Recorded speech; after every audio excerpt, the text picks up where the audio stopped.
Então, eu gostaria de, por fim, passar a palavra para o professor Maurício Pina, que representa aqui a Universidade Federal de Pernambuco.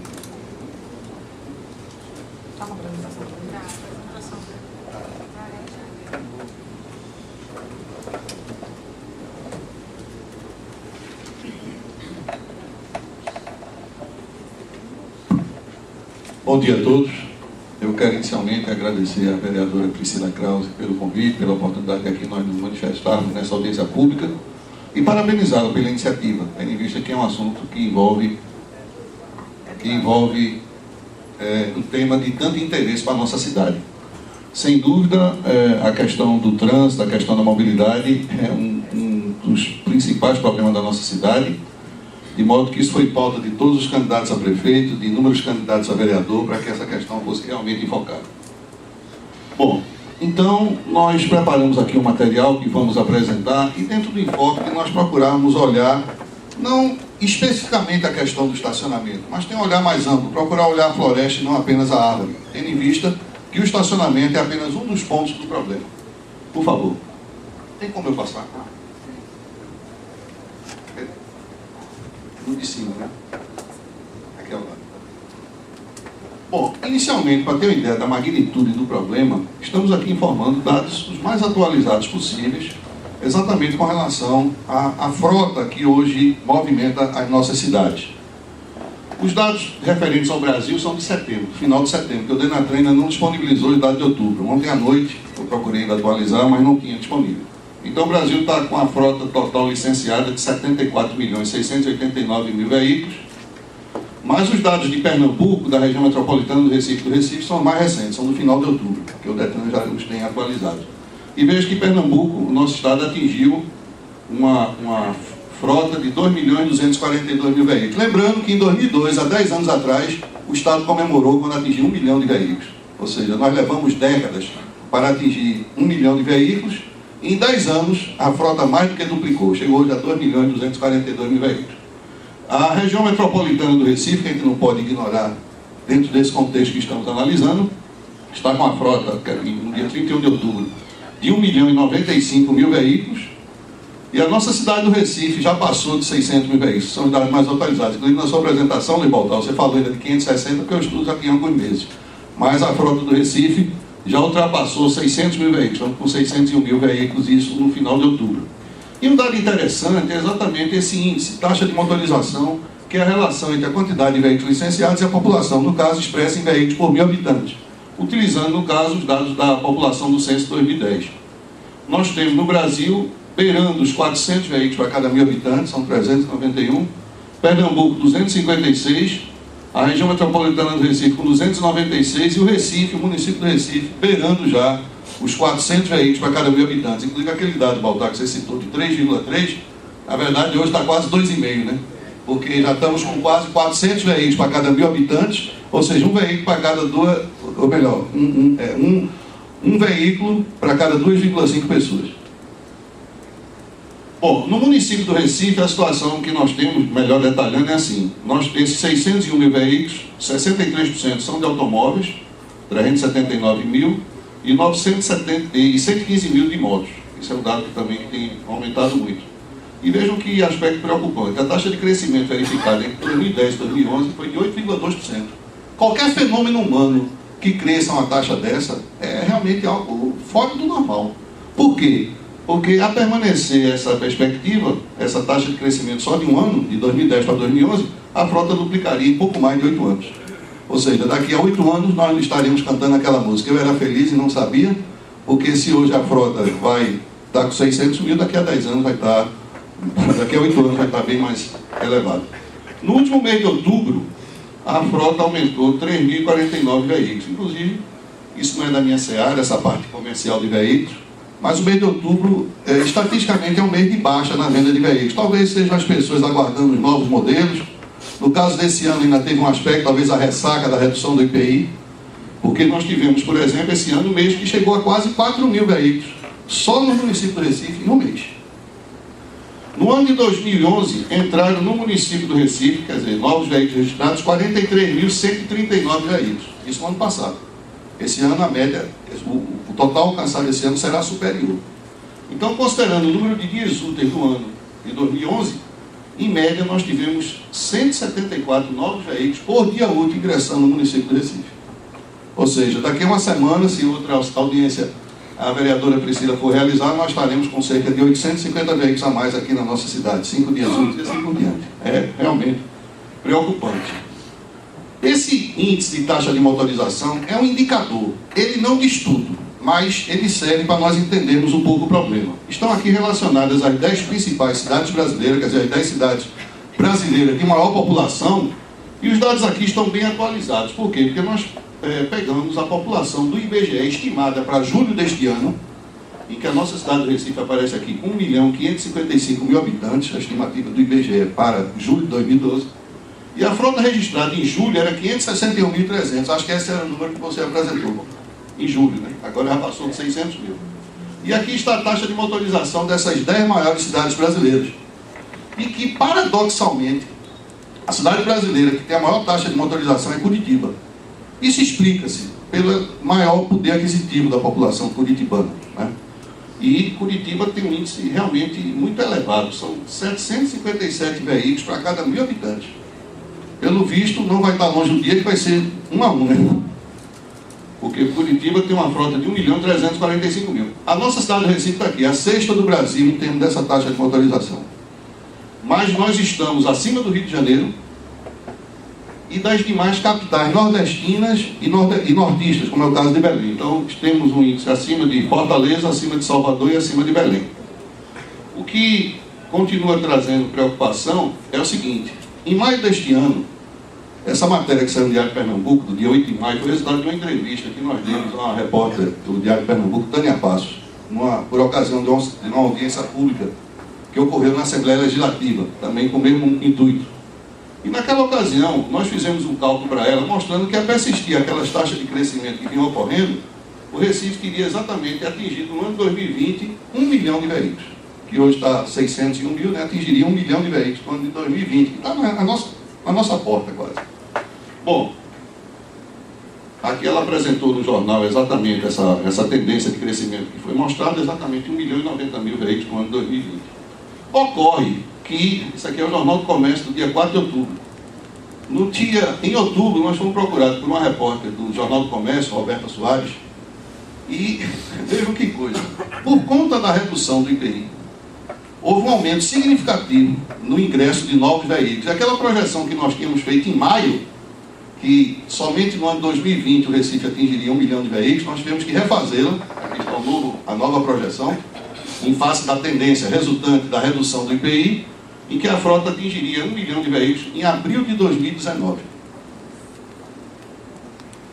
Aqui foi exatamente a matéria que saiu publicada no jornal, falando exatamente do problema que as ruas estavam virando estacionamento, o transporte público era a grande saída para resolver o problema, é a mesma matéria que saiu. Bom, se nós analisarmos a questão da região metropolitana do Recife, que não pode ser dissociada uma coisa da outra, tendo em vista que o nosso sistema viário aqui da cidade do Recife, ele é solicitado pela população de Olinda, de Camaragibe, de Jaboatão dos Guararapes e dos demais municípios da região metropolitana do Recife, nós temos o seguinte: 1.095.000 veículos aqui na região metropolitana do Recife no final de outubro. No ano passado entraram 92.682 veículos na região metropolitana, incluindo o Recife, né, nos 14 municípios. E considerando o número médio o número de dias úteis por ano de 2011, foram registrados em média 373 novos veículos por dia útil na região metropolitana do Recife. É muito preocupante, porque esses veículos também acionam o sistema viário da nossa cidade. E no último mês de outubro, também foi um mês de baixas vendas, mas mesmo assim, na região metropolitana entraram 6.354 novos veículos, que representam em média 288,8 veículos a mais por dia útil. Outro problema muito preocupante é a questão dessa elevação da quantidade de motos no município do Recife. Hoje nós estamos com 115 mil motos, está aqui, esse número é 115 mil, quando nós tínhamos em 2000 em torno de 20 mil. A quantidade aumentou assustadoramente. De 98, quando o recadastramento da frota, até julho, a frota de motocicletas aumentou 519,6%. E no dizer de alguns médicos que trabalham nessa área de traumatologia, isso é um problema de saúde muito sério, que nós temos para o país. Porque essas pessoas que deixam o transporte público atrás das motos, quer dizer, elas abandonam o ônibus, deixam o ônibus para ir para os hospitais. Porque os nossos leitos de traumatologia, outro dia eu escutei uma entrevista do médico João Veiga, que é um conceituado UTIsta aqui do Recife, em que ele dizia que dos 60 leitos de traumatologia do Hospital da Restauração, 55 estavam ocupados por acidentados de moto. E mais do que isso, uma das cirurgias mais caras do sistema SUS é o transplante de fígado. O transplante de fígado é uma cirurgia cara, complexa, pois o acidentado de moto custa para o país mais do que um transplantado de fígado, em média, porque a permanência dele no hospital é longa, não é acidente simples. E aqui é um dado interessante de um estudo que foi feito pela INTP, de um engenheiro muito renomado chamado Eduardo Vasconcelos, que mostra exatamente a política equivocada que nós temos nos encaminhado. Aqui nós temos um comparativo entre ônibus, que está em azul, moto, que está em vermelho, e automóvel, que está em verde, analisando 4 parâmetros: energia, poluição, custo total e área de via ocupada. Para todos esses indicadores, o ônibus foi considerado igual a 1, é o indicador 1. Então, o que é que isso mostra? Que, em termos de energia, um passageiro de moto consome 4,6 vezes mais energia do que um passageiro de ônibus. E um passageiro de automóvel consome 12,7 vezes mais energia do que um passageiro de ônibus. Do ponto de vista de poluição, um passageiro de moto polui 32,3 vezes mais do que um passageiro de ônibus, enquanto o passageiro de automóvel 17 vezes mais.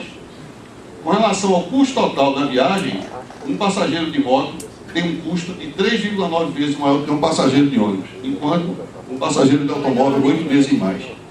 E um dado extremamente interessante, que às vezes assim, não, a moto não congestiona sim, está aqui o resultado. Um passageiro de moto ocupa uma área de via 4,2 vezes maior do que um passageiro de ônibus, enquanto um passageiro de automóvel 6,4 vezes mais. Isso é um estudo muito interessante, um estudo muito aprofundado que havia sido feito pela INTP. Então, o PDTU de 2008, que é o mais recente, inclusive, ele tem alguns aspectos assim um pouco que seria necessário aprimorá-lo mais, que ele se baseia em dados ajustados, não dados reais. Ele indica, entre outros cenários alarmantes, que os tempos de viagem no ano 2020 vão ser aproximadamente os dobros dos verificados em 2007, no cenário nada a fazer. E o que é que isso leva? Então, a solução do problema, nós temos um paciente na UTI, que a nossa cidade está aí com sérios problemas de deslocamento. Qualquer viagem para nós chega a ser um transtorno, que a gente sabe a que hora realmente a viagem vai se concluir. Bom, é simples mostrar. Isso aqui é uma fotografia de uma rua de Londres, mas existem inúmeras fotos semelhantes a esta, com o mesmo propósito. Aqui está mostrando uma rua de Londres coalhada de automóveis, e esses veículos aqui estão transportando 69 pessoas. Estão aqui 69 pessoas. Todos esses veículos que ocupam a via transportam. E todas essas 69 pessoas poderiam ser transportadas num único ônibus. Então essas fotos falam por si mesmas, mostrando evidentemente a absoluta prioridade que tem que ser dada ao transporte público passageiro. Nós não temos saída para essa questão. Então a mobilidade urbana, mas baseada no transporte coletivo e no transporte não motorizado, é mais sustentável, contribuindo para o desenvolvimento urbano e bem-estar social. Essa foto, que é a foto de fundo, é de uma rua de Casa Forte, né, de outro lugar, não é daqui da nossa cidade. Então, nós temos que, exatamente, para resolver esse problema, quais são as receitas? É exatamente priorizar, mas priorizar pesadamente o transporte público. Tornar isso uma obsessão. Priorizar os modos não motorizados, que envolvem as viagens a pé e as viagens por bicicleta. E começar a se restringir o uso do automóvel. Eu hoje estou plenamente convencido de que se nós tivéssemos aqui um sistema de transporte público de primeiríssima qualidade, o melhor sistema de transporte público que se pudesse imaginar, todos os ônibus com ar-condicionado, com serviço de bordo, com que fosse, o usuário do automóvel ele só deixará o seu veículo individual se for obrigado, se for realmente por medidas restritivas. O automóvel é um meio de transporte imbatível. Você sai do seu apartamento, sem contato físico com qualquer outra pessoa, entra no seu carro, liga o ar-condicionado, liga o som, e isso torna ele realmente imbatível. Sai por onde quer, a hora que quer, ao invés de se deslocar, por melhor que seja o sistema de transporte público, você vai ter que se deslocar para um ponto de ônibus, aguardar um ônibus, né? E evidentemente, isso faz com que o automóvel seja imbatível. Então, as medidas teriam que ser tomadas nessa área. Outro ponto importante, também é uma foto da nossa cidade, é do bairro de Casa Forte, é que a política de mobilidade urbana deverá estar integrada em perfeita harmonia com a política de uso e controle do solo urbano. Veja um adensamento urbano forte naquele bairro e que isso, evidentemente, prejudica qualquer política de mobilidade urbana que se queira dar. Em 1984, nós participamos da concepção do Sistema Estrutural Integrado, do SEI. O professor Fernando Jordão, que está aqui presente, ele também participou desse estudo. Vejam, 28 anos se passaram, isso foi em 1984.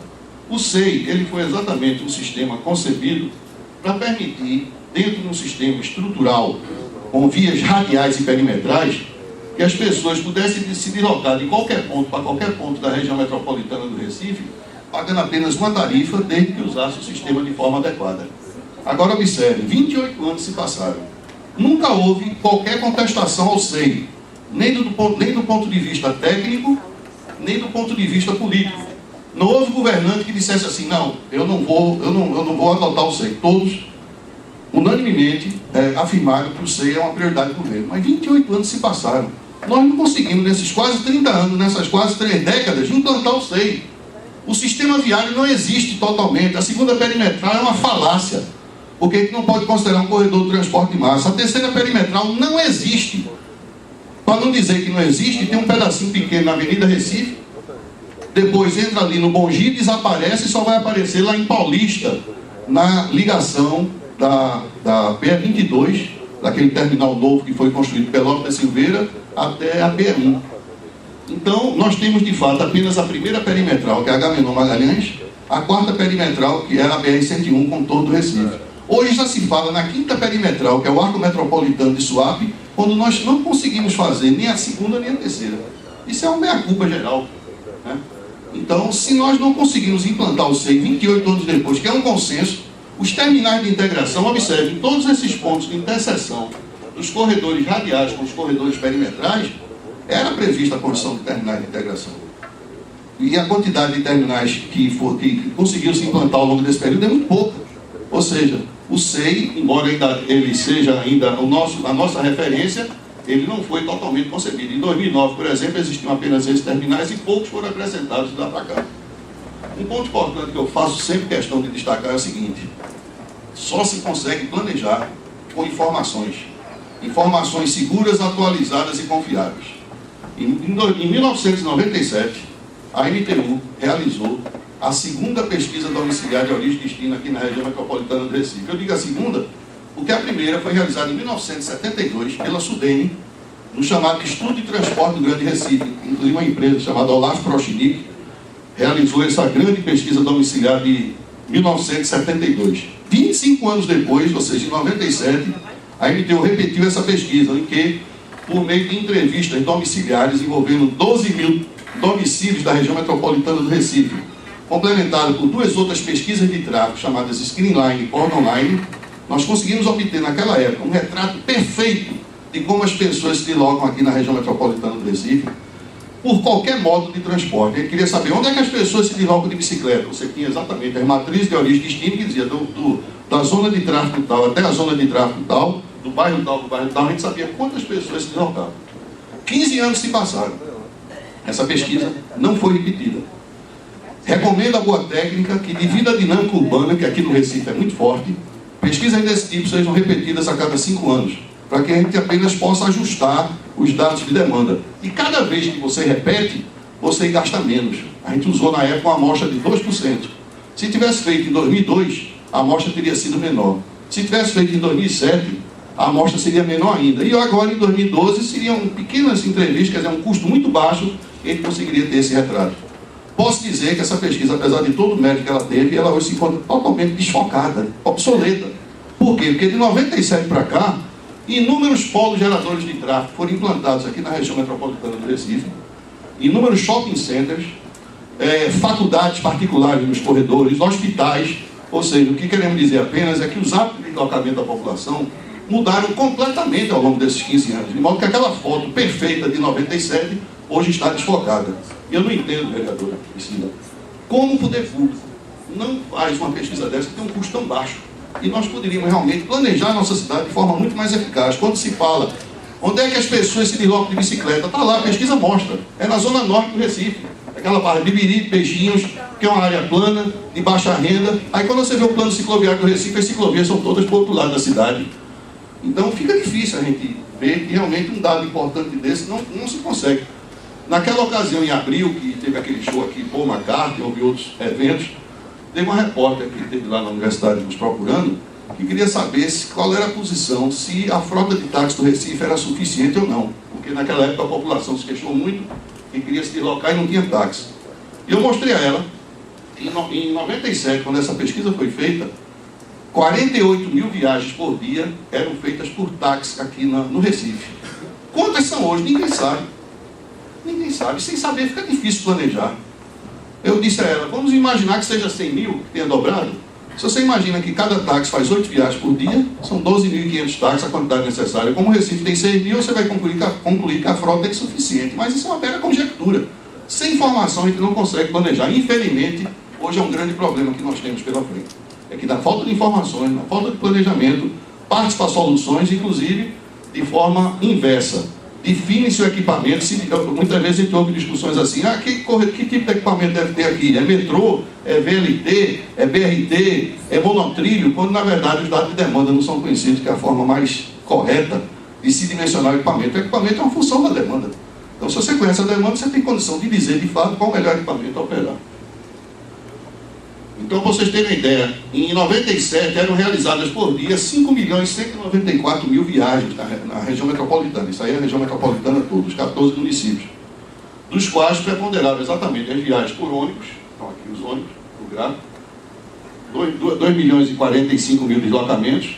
Em seguida, os automóveis, 1.343.000 deslocamentos por dia. E as viagens a pé, que naquela época alcançavam 1.187.000 viagens a pé. E os outros modais pouco expressivos. E aqui a gente obtinha, claro, que ninguém vai pedir para ler esses números aqui, é só para mostrar como é que uma matriz desse tipo é obtida. A gente tinha 249 zonas de tráfego aqui na região metropolitana, então tinha uma matriz de 249 por 249. Você queria saber quem mora nesse bairro, vai para esse outro bairro, que modo de transporte utiliza. E aqui, por exemplo, é uma matriz agrupada que pega metrô, ônibus urbano, ônibus executivo, trem, lotação, ônibus escolar e ônibus fretado. Nós temos essas matrizes separadas para cada modo de transporte. Quer viagens a pé, nós temos viagens a pé. Então, se vai se implantar corredor de pedestre, o objetivo não é esse, priorizar os modos não motorizados. Então, a gente sabe onde é que as pessoas se deslocam a pé, com mais frequência, e, consequentemente, implantar corredores de pedestres. Então, o uso indiscriminado do automóvel, ele causa ocupação do espaço viário, emissão de poluentes e causa desumanização das cidades. É isso que nós temos que ter em mente.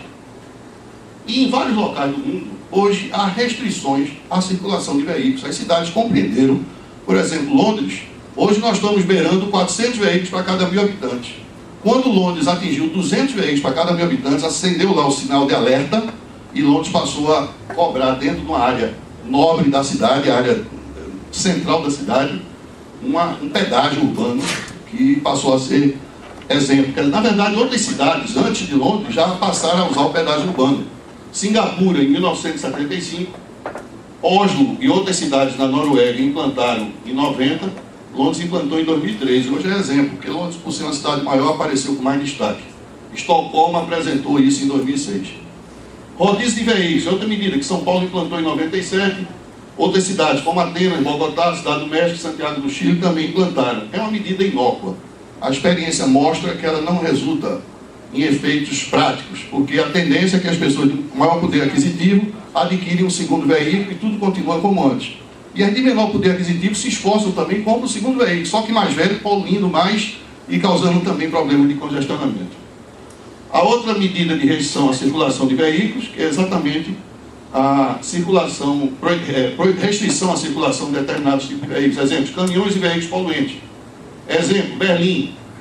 A partir de 2008, na área central, uma área do centro de Berlim, ocupando 88 km², só podem circular automóveis que cumprem determinados limites de emissão de gases poluentes. O veículo tem que ter um certificado ambiental para poder circular na área da cidade. Ou seja, são restrições que se passa a adotar. E, finalmente, restrições de estacionamento. Redução da oferta de vagas e ou aumento da tarifa em vias públicas como uma medida de desestimular o uso do automóvel. Porque a política tem que ser nessa direção, desestímulo ao uso do automóvel. Professor, eu só queria pedir para acelerar um pouquinho. Tá certo. Bom, eu citei aqui, eu peguei uma matéria no jornal, porque nas minhas poucas horas vagas, eu gosto muito de ir ao Arquivo Público do Estado, ver matérias que saíam na imprensa e que nada melhor do que você projetar o futuro do que você entender o passado. Então veja uma leitura que se fazia exatamente, isso aqui é o Diário de Pernambuco, dia 13 de março de 80. O ônibus sempre foi visto como um intruso dentro da cidade, como algo indesejável. Então no Diário de Pernambuco saiu uma matéria dizendo assim: paquidermes do trânsito, os ônibus elétricos são inconvenientes, não apenas porque têm o privilégio pouco invejável de poder trafegar na contramão. É porque tinha algumas vias da cidade que o ônibus andava no sentido contrário dos automóveis. Quem estava na contramão eram os ônibus ou os automóveis. Sempre era o ônibus que estava na contramão. Né? Então, a economia de combustível, tal. Outra matéria que saiu no jornal, isso aqui é interessante. Diário de Pernambuco, de 25 de março de 80, dizia assim: ao invés de ficar procurando explicar o inexplicável através de cartas, a CTU bem que poderia tomar providência para evitar que os motoristas dos ônibus elétricos que trafegam pela contramão, aí ele abriu parênteses e escreveu: é contramão mesmo, na Avenida João de Barros, respeitem mais os veículos que vão pelo caminho certo. Quem acerta os veículos, o ônibus é que ia no caminho errado. E não joga aqueles montões de ferro velho, aí diz: é ferro velho mesmo, contra eles. Quer dizer, essa era a política dominante. Ao contrário de outras concepções, por exemplo, houve um prefeito de Bogotá, Penhalosa, ele tem uma frase célebre: cidade desenvolvida não é a que pobre anda de carro, é a que rico anda de ônibus. E nós temos que nos empenhar nesse sentido. Bom, agora veja o que dá de interessante. Em 1980, Gustavo Krause era prefeito do Recife. E o Recife tomou uma medida muito corajosa à época, uma medida além do seu tempo. Em 1980, no município do Recife, a população era de 1.240.000 habitantes, que agora está 1.555.000 habitantes. Naquela ocasião, a frota registrada no Recife era 115 mil veículos, e hoje já passou de 600 mil. Pois bem, a taxa de motorização no Recife era de 93 veículos para cada 1.000 habitantes. Eu chamei a atenção daquele número atrás, que era 400, né? Hoje nós estamos com 400. Naquela época, eram 93 veículos para cada 1.000 habitantes. E o Recife foi uma medida muito corajosa. E foi dentro de uma recomendação de um estudo que havia sido feito pelo GEIPOT, que era o Estudo de Transportes Urbanos do Recife, foram implantados os estacionamentos periféricos. Da Ilha Joana Bezerra, isso é uma foto do estacionamento periférico da Joana Bezerra. A qualidade da foto não está muito boa, porque é uma fotografia que eu fiz no Diário de Pernambuco, que saiu essa matéria, dia 22 de março de 80. E havia também o estacionamento periférico da Agamenon Magalhães, situado ali no Torreão. Qual era o objetivo desses estacionamentos periféricos? Não era evitar a circulação de veículos no centro da cidade, mas ele acabou com todos os estacionamentos existentes no centro da cidade. Foram eliminados todos os estacionamentos rotativos existentes no centro da cidade. Ou seja, era para obrigar, de fato, as pessoas a usarem o sistema de ônibus, porque esse estacionamento periférico consistia em a pessoa se dirigir a esse estacionamento periférico, deixar o seu veículo e um ônibus da URB transportava as pessoas até o centro e depois retornava. Então a irmã dizia: o carro não estaciona no centro, acabou o estacionamento no centro. Estacionamento no centro serão desativados em breve, os periféricos quase prontos. Chapas brancas são os primeiros a sair. Aqui era uma matéria sobre o Tribunal de Contas, que funcionava na Rua do Hospício, e o Tribunal de Contas ia dar um bom exemplo. Foi o primeiro órgão que os chapas brancas, os carros oficiais do Tribunal de Contas, deixaram de estacionar, no caso, na Rua do Hospício, que era a sede antiga do Tribunal. E várias propagandas foram feitas pelo governo, pela prefeitura: o estacionamento periférico Agamenon, economize gasolina, lugar certo do seu carro, estacionamento periférico da Agamenon, chegue na hora, mostrando exatamente que era uma forma adequada. Quando menos, vale mais, mostrando que 35 automóveis ocupavam uma área de 1.200 metros quadrados. E um ônibus que leva 35 passageiros ocupa uma área de apenas 25 metros quadrados. Um esforço grande. No entanto, apesar de tudo isso, essa medida não logrou êxito. Eu conversei com o ex-prefeito Gustavo Krause, que ele me disse: Pina, só faltaram me trucidar. Eu por pouco não fui linchado por conta dessas medidas, porque a classe média não aceitava deixar seu carro no estacionamento periférico, ao contrário do que fazia antes, que queria estacionar defronte da loja, que ele iria fazer as compras do centro da cidade, e a medida não teve êxito, apesar de todo o esforço que foi feito nesse sentido. Eu digo que era uma medida que estava à frente do seu tempo. Talvez hoje houvesse menos reações contrárias. E agora a gente vê exatamente o contrário acontecendo. Enquanto que há 32 anos atrás, quando a taxa de motorização era 93 veículos para cada 1.000 habitantes, hoje, quando a taxa de motorização alcança os 400, o propósito é voltar a estacionar no centro da cidade. Ou seja, aqui eram 15 edifícios, agora são 17, né, voltaram. 10 mil vagas de garagem no Recife, conforme no seu jornal, mas não são 10 mil, são 14.600, né? Isso aqui foi a manchete que saiu do jornal. garagem para aliviar o trânsito. E aqui está um depoimento interessante. Aqui nesse estudo todinho, eu quero inclusive ressaltar, agradecer a gentileza do engenheiro do Ribaltar. Ele, há um mês atrás, ele me entregou esse estudo para eu dar uma lida. Eu li, achei um estudo interessante, feito por pessoas sérias, como é o caso do Ribaltar, como o Fred Moreira Lima, além de outros que participaram do estudo. Agora eu continuo com minha visão. E há muito, digamos assim, em termos de concepção, em termos de divergência, que eu continuo achando que a medida é realmente restringir o automóvel. E essa é uma medida de estímulo ao uso do automóvel. E esse depoimento aqui dessa senhora que saiu no jornal é muito interessante. Ela diz assim: eu evito vir de carro ao centro porque não tenho onde parar. Ou seja, é uma demanda reprimida. Ela quer ir, mas sabe que não tem, ela vai de ônibus, né? Aí diz assim: só vim hoje porque eu tinha médico muito cedo, cheguei às 6h30, mas aqui é um caos, é uma guerra para achar uma vaga. Seus problemas acabaram, né? Ou seja, com as vagas oferecidas, ela vai poder ir de carro para o centro da cidade. Há uma demanda reprimida nesse sentido. Eu entendo também que a política da cidade, de um modo geral, ela não pode continuar com a cultura do automóvel. Isso aqui é a Praça de Parnamirim, em que se destruiu metade da Praça de Parnamirim para dar mais espaço para os automóveis. Quando a frota da cidade hoje é de 600 mil veículos, imagine quando a frota chegar a 1 milhão, que nem um laguinho vai sobrar mais, né? E hoje, infelizmente, essa foto aqui não está muito legível, mas o caos está lá instalado. Quer dizer, mutilaram a praça, destruiu-se metade da praça e o congestionamento continua da mesma maneira. Ou seja, a cultura continua sendo a de privilegiar o automóvel. Isso aqui não é uma matéria dizendo que ia facilitar o tráfego. Quem olha a cidade, a questão da praça destruída não vinha ao caso. Bom, outro ponto que exatamente tem pela frente é essa questão de maio para cá, com o incentivo do governo à aquisição de novos veículos. A frota aumentou de forma muito elevada, com redução de IPI, crédito mais barato, crédito mais fácil, nunca se vendeu tanto carro no Brasil. Isso aqui é um dado interessante que foi publicado no Diário de Pernambuco, até de um estudo que o nosso amigo Germano havia feito há um tempo atrás, mostrando o seguinte: como os investimentos na nossa cidade, não é longe não, a gente está falando aqui da nossa cidade, eles são realmente, a cultura é voltada para o automóvel. Os investimentos no transporte público são muito mais reduzidos que os investimentos no transporte individual. Então, aqui está um exemplo. O alargamento do viaduto Capitão Temuro custou 50 milhões. Com 80 milhões fariam 13 novos terminais de integração na cidade, que iria melhorar substancialmente a questão da circulação.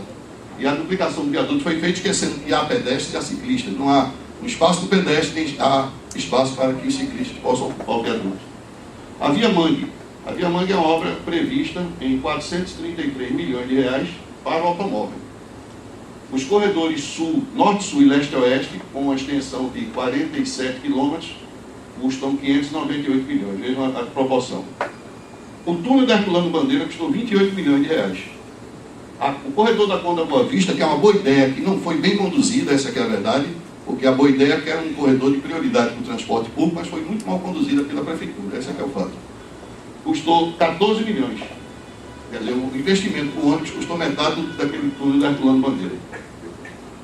E além disso, nós temos outras situações de prioridades para o transporte público que são mal concebidas. Ele, na Presidente Kennedy, impede a entrega de terminal. Aqui em Olinda, projetaram um corredor de ônibus articulado, que o ônibus articulado não entra na faixa a ele destinada. Outro problema sério: o Recife não consegue recuperar as calçadas, então a prioridade para o pedestre fica em segundo plano. Ciclistas impedidos, aqui é uma medida que a prefeitura tomou daquela ciclovia ali na estrada do Arraial, que os ciclistas colocam a ciclovia, coloca a ciclofaixa, tira a ciclofaixa, que a prioridade é para o automóvel, e por aí vai. Bom, então, o que nós queremos exatamente é que a nossa cidade não seja uma cidade como essa. Isso aqui é Los Angeles, uma cidade em que a cultura é toda voltada para o automóvel. Isso é uma cidade onde estão as pessoas, uma cidade é uma aglomeração de pessoas, nós não vemos pessoas, só vemos, tudo aí é o templo do automóvel, né? Ou como Xangai, que também é as obras para o automóvel. Então, hoje é uma teoria do novo transporte, que ao invés de estar alargando vias, é você descentralizar os serviços, fortalecer polos regionais na cidade, para que os transportes que as pessoas realizam sejam o mínimo possível. E aqui, só para finalizar, mostrando exemplo de que várias cidades europeias resolveram os seus problemas, e a gente pode ir no mesmo caminho. Quer usando sistemas sobre trilhos, como é o caso aqui, do VLT em Genebra, em que isso é um dia útil, você quase não vê veículos no centro da cidade, porque é cara a utilização do automóvel. O automóvel não é utilizado da forma que a pessoa quer, quando bem tem que pagar e paga caro. Então a prioridade é para o transporte público. Ou aqui também em Genebra, com um sistema de ônibus, trólebus, que aqui a nossa cidade desapareceu esse sistema há uns anos atrás, porque lá eles têm uma obsessão de questão de energia. Ou Berna, na Suíça, que também tem um sistema de VLT, em pleno centro da cidade, que as pessoas, você vê as pessoas circulando na cidade. Ou também em Berna, um outro sistema de VLT. Eu morro de inveja quando vejo essa foto. Isso é um terminal de ônibus em Berna. Um terminal antigo, em que aí integram ônibus, trem, metrô, e você está vendo aqui, eu queria dar essa foto para você. Tem uma mala aí, um cidadão levando uma mala indo para o aeroporto. Você vai para o aeroporto a partir desse terminal. Eu morro de inveja, porque na nossa cidade não dava 3 dias, que estava tudo tomado de camelô. Né? O IFAM não deixava fazer. Hã? O IFAM não deixava fazer, pode ser por aí também. E aqui todo conforto nas paradas de ônibus, que a pessoa adquire o seu bilhete antecipado nas paradas. Bicicletas, total incentivo às bicicletas, que aqui a gente não vê, é muito arriscado a pessoa andar de bicicleta. Parada de ônibus em Berna, com todo o conforto que você possa imaginar. Destinos, aqui se tentou usar, mas não deu certo até agora, que a pessoa chega na parada, diz linha tal, destino tal, passará daqui a 4 minutos ou daqui a 9 minutos. Isso aqui em Lausanne, também o sistema de trólebus biarticulado, VLT, não, aqui é um edifício garagem, viu? Isso é um edifício garagem em Amsterdã, mas não é para automóvel não, é para bicicleta. Então lá se incentiva a bicicleta, e isso é um edifício garagem com 3 pavimentos, todo formado por bicicletas. Aqui mostra de frente exatamente, não é para automóvel, a cultura é realmente para o modo não motorizado. Em Amsterdã também, que a gente vê a perfeita convivência do transporte público com ciclista e com pedestre.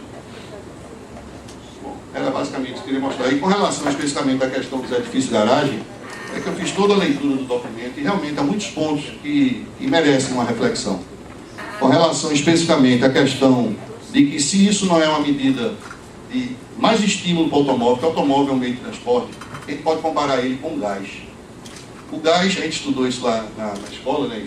O sólido, o líquido, o gasoso, o gás, ele se expande e ocupa todos os espaços que você destina a ele. O automóvel é assim. Se você duplicar a via, o automóvel ocupa todo e quer mais. Ele é insaciável. Você duplica um viaduto, daqui a 2, 3 anos o viaduto está congestionado como era antes. E ele quer mais, quer mais, quer mais, e vai destruindo toda a cidade. E eu tenho realmente preocupação se não é mais uma medida para estimular o uso do automóvel, e também se nessas áreas centrais, onde há 32 anos atrás se teve a preocupação de retirar os estacionamentos, e que agora quer se colocar de volta, não seria o caso de realmente rever com muito cuidado a localização desses terminais, desses locais, desses edifícios de garagem, exatamente procurando dotá-los em locais em que não haja conflitos à circulação. Porque não se iludam, há uma demanda reprimida, e mais do que isso, é muito difícil a edilidade controlar esse uso da via pública.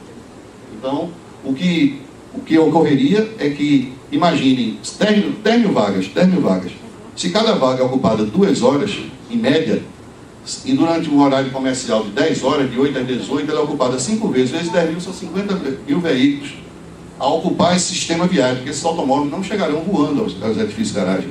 Nós temos que analisar a questão das vias de acesso a esses edifícios de garagem, isso tem que ser visto com muito cuidado. Então é basicamente essa contribuição que nós queríamos dar. Muito obrigado.